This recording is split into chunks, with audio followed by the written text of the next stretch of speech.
Thomas Markle, he's due to turn 80 next year, and as we know, he's not been a well man recently, and indeed it was a brush with death just last year that renewed his plea for reconciliation with his daughter Meghan, or Meg, and her husband Prince Harry. And I'm delighted to cross to Rosarito, Mexico, where we're joined by our friend Thomas Markle, the father of the Duchess of Sussex. It felt like the perfect day to address a theory that many people out there have been speculating on, that Meghan Markle has lied about her age. Is she actually older? I thought I have to get my side into this. They got me interested in trying it out, and the first time out, it worked. I called, it doesn't work anymore, and there's no address I can write to, so I have no way of contacting my daughter. The royals own me. Harry owes me. Meghan owes me. What I've been through, I should be rewarded for. To be honest with you, I love both my daughters. I'm not happy with what one of my daughters is doing. And I don't know what caused her to do this. We've had this conversation before. She's telling lies. I guess heartbroken. I'm very upset about it as well, because this is a cruel thing to do to a grandparent. Not just me, to the King of England as well. You know, Harry and Meghan are living like hermits in a 26-room house. They don't have, they never have parties, they never have guests. Worried that Harry and Meghan might end up suing you for something you say, given you know they're very friendly with their lawyers, aren't they? Well, they can sue me, but what are they going to get? Meghan Markle has never told me a lie.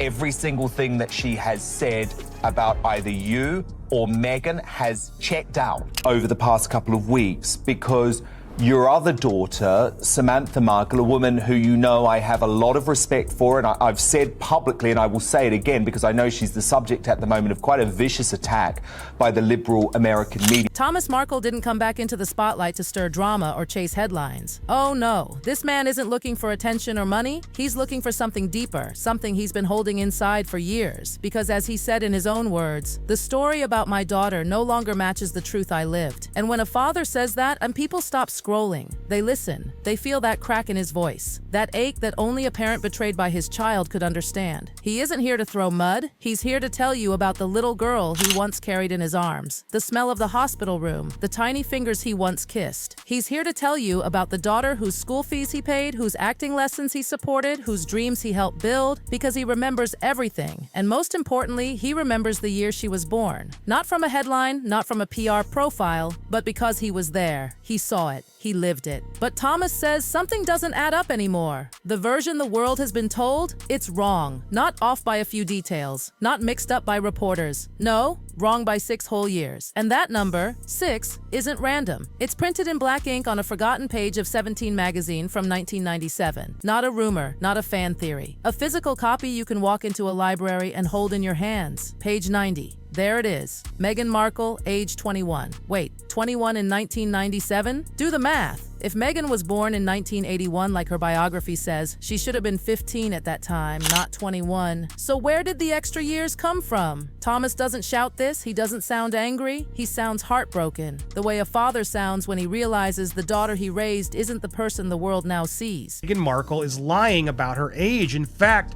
they think she's older.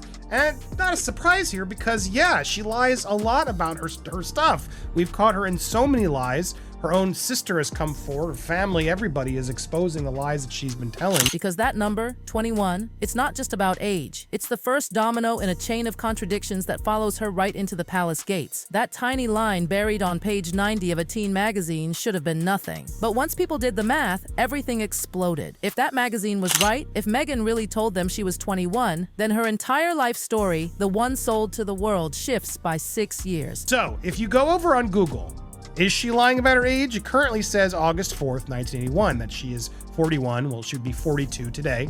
But is this true? And 6 years isn't a typo, darling. It's a whole different life. It changes her school timeline, her acting timeline, even her relationship and pregnancy timelines. It means that the 36-year-old modern royal bride walking down the aisle might actually have been a woman already in her early 40s. But here's the part that makes everyone's jaw drop. That magazine came out long before Meghan was famous. She wasn't royal, she wasn't trending, she wasn't protected by palace PR. She was just another young actress trying to make it. So why on earth would the magazine list her as 21 unless that's what they were told? It's not good for the kids.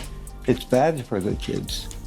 And if, as a father, you were to throw yourself on your estranged daughter's mercy, what single thing would you say to her? That question right there, that's what no one can answer. And it's the one question people are scared to even whisper. Because if her age was one thing then and another thing now, who changed it? And why? It's no longer gossip at this point. It's print. Ink, paper, permanent. Once you've seen that page, you can't unsee it. But the plot thickens, because that wasn't the only time Meghan appeared older than her official age. Photos, alumni reunions, old club pictures, all showing her surrounded by people who today are in their early 50s. And that's when people started asking, why does Meghan keep showing up with classmates who line up with a 1975 birth year, not 1981? The magazine may have been the spark, but those school photos, they were the gasoline. Every new image that surfaces bends the timeline a little more, until it snaps. People born in 1981 are in their early 40s today, but in photo after photo, Meghan stands shoulder to shoulder with people now in their 50s. Not once, not twice, repeatedly. And these aren't strangers. They're classmates, club members, people she studied and laughed with. One of the most infamous photos, the Northwestern Salsa Club picture. Harmless at first glance until you look closer. Every person in that photo was born in the early 1970s. So why does Meghan, supposedly 6 to 8 years younger, fit in perfectly among them? Who joins a university club full of people nearly a decade older unless they're the same age? It doesn't end there. Alumni lists, reunion groups, event programs, over and over again, her name pops up among cohorts born in the mid-70s. Even her own sister Samantha once said, Meghan is not 12 years younger than me. And Samantha would know. She lived in the same house. She saw it all. The birthdays, the milestones, the memories. This isn't coincidence anymore. It's a pattern. A pattern you can't hide when your own father steps forward and says, the dates don't match. But the school photos were only the beginning. Because then came something much bigger. The wedding certificate. When Meghan married Prince Harry, the whole world watched. The carriage, the cathedral, the young modern couple headlines. But if the age rumors are true, then that wasn't just a fairy tale wedding. It might have been a moment when something on a legal document didn't match the truth. And that's not just gossip, that's law. Because lying on a marriage certificate is illegal, period. Even the hosts discussing it said it straight. People aren't arguing about rumors anymore. They're arguing about paperwork. Because the age on a UK marriage certificate must match your legal ID. And if you knowingly change it, that's fraud. Some online comments even claimed it could invalidate the marriage. Now, is any of this proven? No. But one fact stands unshaken. Meghan's birth certificate has never been shown. Not by her, not by the palace, not by anyone. The official record says she was born in 1981, yes, but then why so many contradictions? Especially in the royal family, where every detail, background checks, history, ID, is airtight. How does someone marry into the most scrutinized family in the world with an unverified birth year? Some blame the palace, saying they were too scared to question her, afraid she'd play the racism card. Others believe she timed everything perfectly. But if the age on that certificate was false, the fallout would be massive. And it doesn't stop with the wedding, because the next part of the timeline, her pregnancies, only deepen the mystery. Doctors around the world said it out loud. The math doesn't fit. If she was truly 37 at Archie's birth, that's one thing. But if she was actually mid-40s, that changes everything. A woman over 40 faces high-risk pregnancy, hospitals don't release them within 2 hours, and epidurals don't work the way she described. Her birth story sounded more like a movie scene than medical reality. 2 epidurals, walking right after, a peaceful room with candles, and then home within 2 hours? Nurses shook their heads. None of it adds up. And then the shocker, Archie's birth certificate was changed, quietly, without warning. Her full name, Rachel Meghan Markle, suddenly vanished and was replaced with just Her Royal Highness, the Duchess of Sussex. No first name, no last name, nothing. No press release, no explanation, just gone. The palace blamed Meghan. Meghan blamed the palace.